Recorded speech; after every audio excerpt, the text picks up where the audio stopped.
Now what we're going to show is something called lumbar locked thoracic rotation.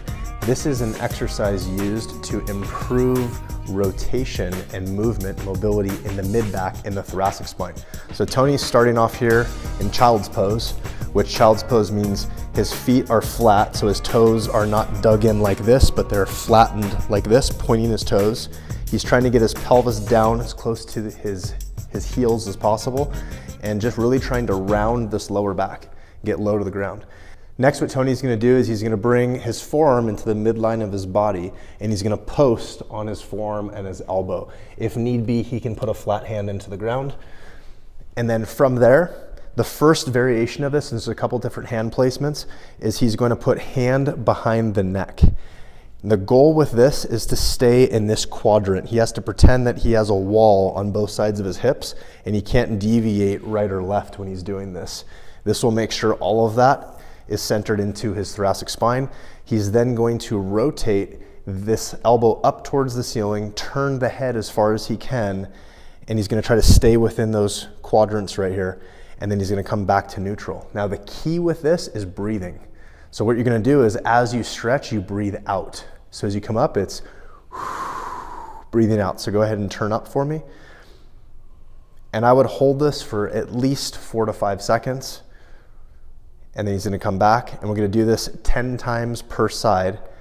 But another variety of this, if this hurts your arm or shoulder, or if you've done this for a while and you don't really feel a whole lot of stretch, or even if starting with this, you say, I don't really feel that as much.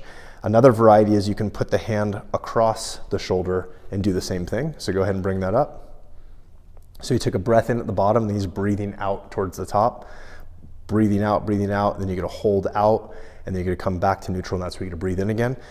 And so now a third variation of this that makes this a little more intense is now he's doing the opposite side, but he's gonna take this hand, he's reaching it to his ribs on his left. So it's his right hand, left ribs. Now he's gonna turn up, same thing with a breath, so breathing out. And the idea is that you're grabbing ribs and you're pulling your ribs. You need to visualize that you're holding your ribs and you're pulling your ribs across your body.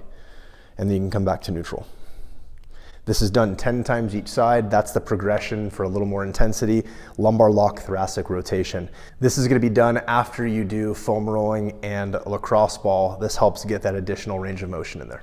Something else too to note is that if you cannot flex your knee enough, if you can't get your pelvis all the way back to your heels, notice I put these 2 Eric's pads. You can use a pillow, just some kind of spacer. So let me pull this out for a second. So Tony's flexible enough and able to do this, so come all the way down. This is the position you should be able to get in, but if you cannot, you just create a spacer and you use the smallest amount of spacer that you need. So if that's not enough, I'd have to do a little bit more. And in some cases, we have to do quite a bit more. And if you, this here is a variation. If you can't get down on hands and knees, you can do this seated. It's a little less effective, but it's better than not being able to do this at all. So Tony's seated right here. He's gonna bend forward. He is actually going to try to round his lower back. That's what locks the lumbar spine. And then the same variation. So he can put the hand behind the head, and same thing, and you can turn and open up, breathing out as you go through that exercise. And then you can go through the same progressions of arm across the shoulder, and then ultimately the third one is arm or hand grabbing a handful of ribs.